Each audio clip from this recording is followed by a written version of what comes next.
أعوذ بالله من الشيطان الرجيم. بسم الله الرحمن الرحيم.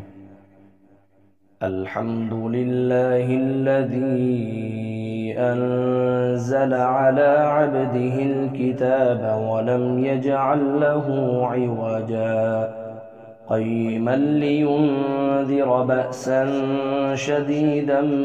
من لدنه ويبشر المؤمنين الذين يعملون الصالحات أن لهم أجرا حسنا ماكثين فيه أبدا وينذر الذين قالوا اتخذ الله ولدا ما لهم به من علم ولا لآبائهم كبرت كلمة تخرج من أفواههم إن يقولون إلا كذبا فلعلك باخع نفسك على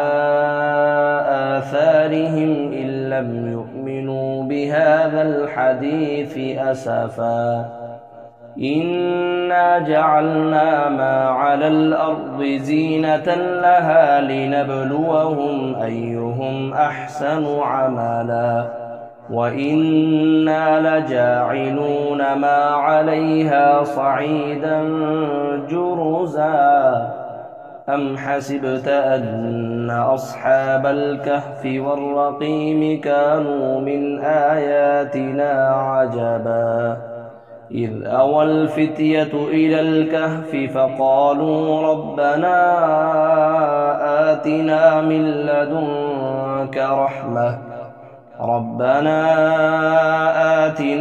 لدنك رحمة وهيئ لنا من أمرنا رشدا فضربنا على آذانهم في الكهف سنين عددا ثم بعثناهم لنعلم أي الحزبين أحصى لما لبثوا أمدا نحن نقص عليك نبأهم بالحق إنهم فتية آمنوا بربهم وزدناهم هدى وربطنا على قلوبهم إذ قاموا فقالوا ربنا رب السماوات والأرض لن ندعو من دونه إلها لقد قلنا إذا شططا هؤلاء قومنا اتخذوا من دونه آلهة لولا يأتون عليهم بسلطان بين فمن أظلم ممن افترى على الله كذبا وإذ اعتزلتموهم وما يعبدون إلا الله فأووا إلى الكهف ينشر لكم ربكم من رحمته ويهيئ لكم من أمركم مرفقا وترى الشمس إذا طلعت تزاور عن كهفهم ذات اليمين وإذا غربت تقرضهم ذات الشمال وهم في فجوة منه ذلك من آيات الله من يهد الله فهو المهتد ومن يضلل فلن تجد له وليا مرشدا وتحسبهم أيقاظا وهم رقود ونقلبهم ذات اليمين وذات الشمال وكلبهم باسط ذراعيه بالوصيد لو اطلعت عليهم لوليت منهم فرارا ولملئت منهم رعبا وكذلك بعثناهم ليتساءلوا بينهم قال قائل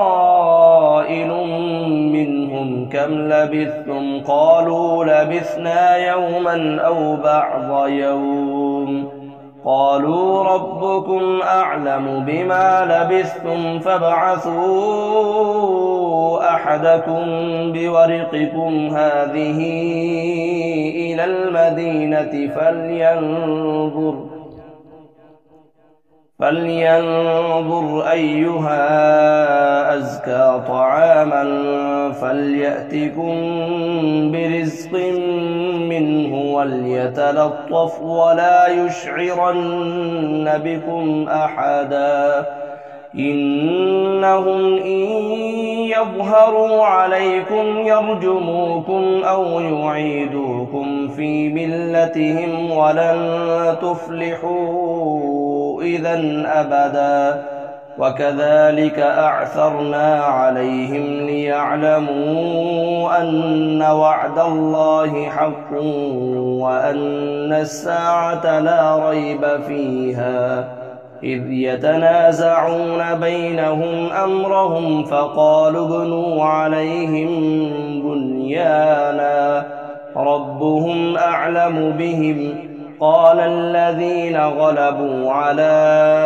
أمرهم لنتخذن عليهم مسجدا سيقولون ثلاثة رابعهم كلبهم ويقولون خمسة سادسهم كلبهم رجما بالغيب ويقولون سبعة وثامنهم كلبهم قل ربي أعلم بعدتهم ما يعلمهم إلا قليل فلا تمار فيهم إلا مراء ظاهرا ولا تستفت فيهم منهم أحدا ولا تقولن لشيء إني فاعل ذلك غدا إلا أن يشاء الله واذكر ربك إذا نسيت وقل عسى أن يهديني ربي لأقرب من هذا رشدا ولبثوا في كهفهم 300 سنين وازدادوا 9 قل الله أعلم بما لبثوا له غيب السماوات والأرض أبصر به وأسمع ما لهم من دونه من ولي ولا يشرك في حكمه أحدا واتل ما أوحي إليك من كتاب ربك لا مبدل لكلماته ولن تجد من دونه ملتحدا واصبر نفسك مع الذين يدعون ربهم بالغداة والعشي يريدون وجهه ولا تعد عيناك عنهم تريد زينة الحياة الدنيا ولا تطع من أغفلنا قلبه عن ذكرنا واتبع هواه وكان أمره فرطا وقل الحق من ربكم فمن شاء فليؤمن ومن شاء فليكفر إنا أعتدنا للظالمين نارا أحاط بهم سرادقها وإن يستغيثوا يغاثوا بماء كالمهل يشوي الوجوه بئس الشراب وساءت مرتفقا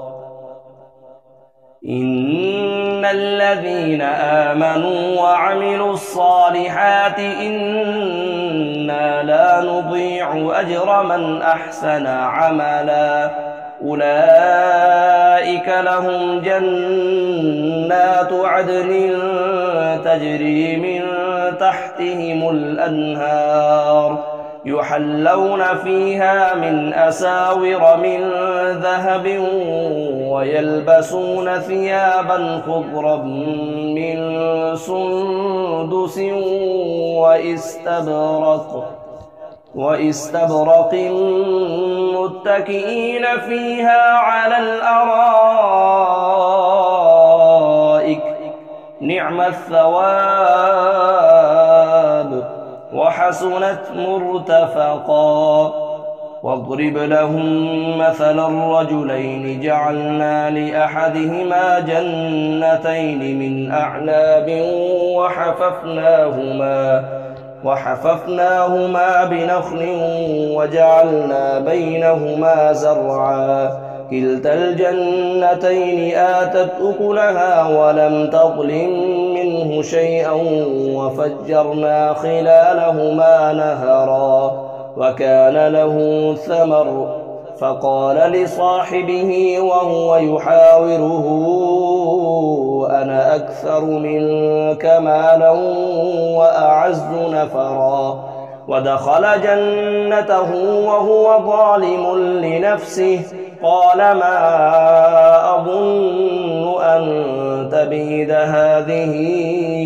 أبدا وما أظن الساعة قائمة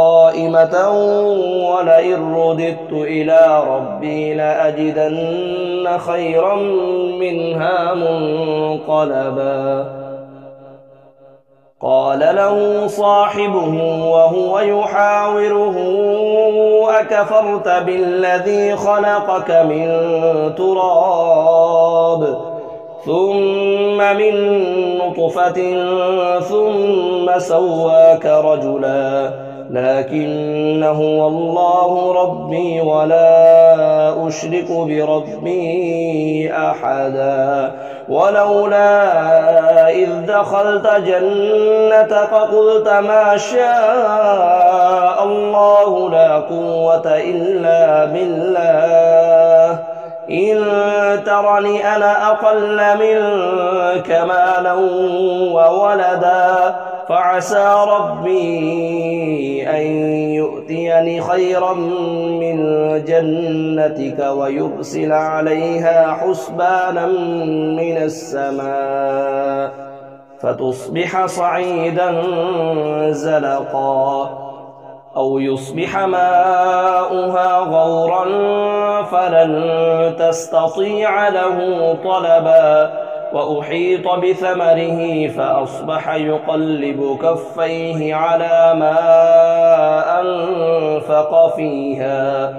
وهي خاوية على عروشها ويقول يا ليتني لم أشرك بربي أحدا ولم تكن له فئة ينصرونه من دون الله وما كان منتصرا هنالك الولاية لله الحق هو خير ثوابا وخير عقبا. واضرب لهم مثل الحياة الدنيا كماء أنزلناه من السماء فاختلط به نبات الأرض فأصبح هشيما تذروه الرياح وكان الله على كل شيء مقتدرا. المال والبنون زينة الحياة الدنيا والباقيات الصالحات خير عند ربك ثوابا وخير أملا. ويوم نسير الجبال وترى الأرض بارزة وحشرناهم فلم نغادر منهم أحدا وعرضوا على ربك صفا لقد جئتمونا كما خلقناكم أول مرة بل زعمتم أن لن نجعل لكم موعدا. ووضع الكتاب فترى المجرمين مشفقين مما فيه ويقولون يا ويلتنا ما لهذا الكتاب لا يغادر صغيرة ولا كبيرة إلا أحصاها ووجدوا ما عملوا حاضرا ولا يظلم ربك أحدا وإذ قلنا للملائكة اسجدوا لآدم فسجدوا إلا إبليس كان من الجن ففسق عن أمر ربه أفتتخذونه وذريته أولياء من دوني وهم لكم عدو بئس للظالمين بدلا ما أشهدتهم خلق السماوات والأرض ولا خلق أنفسهم وما كنت متخذ المضلين عبدا ويوم يقول نادوا شركائي الذين زعمتم فدعوهم فلم يستجيبوا لهم وجعلنا بينهم موبقا ورأى المجرمون النار فظنوا أنهم مواقعوها ولم يجدوا عنها مصرفا ولقد صرفنا في هذا القرآن للناس من كل مثل وكان الإنسان أكثر شيء جدلا وما منع الناس أن يؤمنوا إذ جاءهم الهدى ويستغفروا ربهم إلا أن تأتيهم سنة الأولين أو يأتيهم العذاب قبلا وما نرسل المرسلين إلا مبشرين ومنذرين ويجادل الذين كفروا بالباطل ليدحضوا به الحق واتخذوا آياتي وما أنذروا هزوا ومن أظلم ممن ذكر بآيات ربه فأعرض عنها ونسي ما قدمت يداه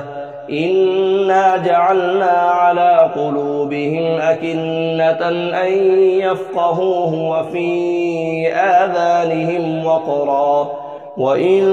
تدعهم إلى الهدى فلن يهتدوا إذا أبدا وربك الغفور ذو الرحمة لو يؤاخذهم بما كسبوا لعجل لهم العذاب بل لهم موعد لن يجدوا من دونه موئلا وتلك القرى أهلكناهم لما ظلموا وجعلنا لمهلكهم موعدا وإذ قال موسى لفتاه لا أبرح حتى أبلغ مجمع البحرين أو أمضي حقبا فلما بلغا مجمع بينهما نسيا حوتهما فاتخذ سبيله في البحر سربا فلما جاوزا قال لفتاه آتنا غداءنا لقد لقينا من سفرنا هذا نصبا قال أرأيت إذ أوينا إلى الصخرة فإني نسيت الحوت وما أنسانيه إلا الشيطان أن أذكره واتخذ سبيله في البحر عجبا قال ذلك ما كنا نبغي فارتدا على آثارهما قصصا فوجدا عبدا من عبادنا آتيناه رحمة من عندنا وعلمناه من لدنا علما قال له موسى هل أتبعك على أن تعلمني مما علمت رشدا قال إنك لن تستطيع معي صبرا وكيف تصبر على ما لم تحط به خبرا قال ستجدني إن شاء الله صابرا ولا أعصي لك أمرا قال فإن اتبعتني فلا تسألني عن شيء حتى أحدث لك منه ذكرا فانطلقا حتى إذا ركبا في السفينة خرقها قال أخرقتها لتغرق أهلها لقد جئت شيئا إمرا قال ألم أقل إنك لن تستطيع معي صبرا قال لا تؤاخذني بما نسيت ولا ترهقني من أمري عسرا فانطلقا حتى إذا لقيا غلاما فقتله قال أقتلت نفسا زكية بغير نفس لقد جئت شيئا نكرا قال ألم أقل لك إنك لن تستطيع معي صبرا قال إن سألتك عن شيء بعدها فلا تصاحبني قد بلغت من لدني عذرا فانطلقا حتى إذا أتيا أهل قرية استطعما أهلها فأبوا أن يضيفوهما فوجدا فيها جدارا يريد أن ينقض فأقامه قال لو شئت لاتخذت عليه أجرا قال هذا فراق بيني وبينك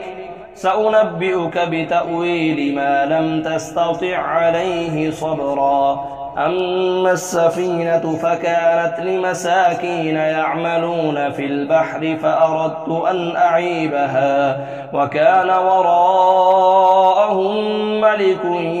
يأخذ كل سفينة غصبا وأما الغلام فكان أبواه مؤمنين فخشينا أن يرهقهما طغيانا وكفرا فأردنا أن يبدلهما ربهما خيرا منه زكاة وأقرب رحما وأما الجدار فكان لغلامين يتيمين في المدينة وكان تحته كنز لهما وكان أبوهما صالحا فأراد ربك أن يبلغا أشدهما ويستخرجا كنزهما رحمة من ربك وما فعلته عن أمري ذلك تأويل ما لم تسطع عليه صبرا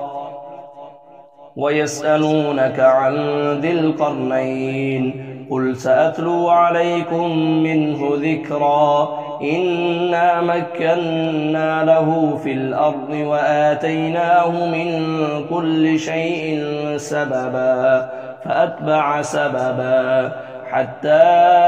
إذا بلغ مغرب الشمس وجدها تغرب في عين حمئة ووجد عندها قوما قلنا يا ذا القرنين إما أن تعذب وإما أن تتخذ فيهم حسنا قال أما من ظلم فسوف نعذبه ثم يرد إلى ربه فيعذبه عذابا نكرا وأما من آمن وعمل صالحا فله جزاء الحسنى وسنقول له من أمرنا يسرا ثم أتبع سببا حتى إذا بلغ مطلع الشمس وجدها تطلع على قوم لم نجعل لهم من دونها سترا كذلك وقد أحطنا بما لديه خبرا ثم أتبع سببا حتى إذا بلغ بين السدين وجد من دونهما قوما لا يكادون لا يفقهون قولا قالوا يا ذا القرنين إن يأجوج ومأجوج مفسدون في الأرض فهل نجعل لك خرجا على أن تجعل بيننا وبينهم سدا قال ما مكني فيه ربي خير فأعينوني بقوة أجعل بينكم وبينهم ردما آتوني زبر الحديد حتى إذا ساوى بين الصدفين قال انفخوا حتى إذا جعله نارا قال آتوني أفرغ عليه قطرا فما استطاعوا أن يظهروه وما استطاعوا له نقبا قال هذا رحمة من ربي فإذا جاء وعد ربي جعله دكا وكان وعد ربي حقا وتركنا بعضهم يومئذ يموج في بعض ونفخ في الصور فجمعناهم جمعا وعرضنا جهنم يومئذ للكافرين عرضا الذين كانت أعينهم في غطاء عن ذكري وكانوا لا يستطيعون سمعا أفحسب الذين كفروا أن يتخذوا عبادي من دوني أولياء إنا أعتدنا جهنم للكافرين نزلا قل هل ننبئكم بالأخسرين أعمالا الذين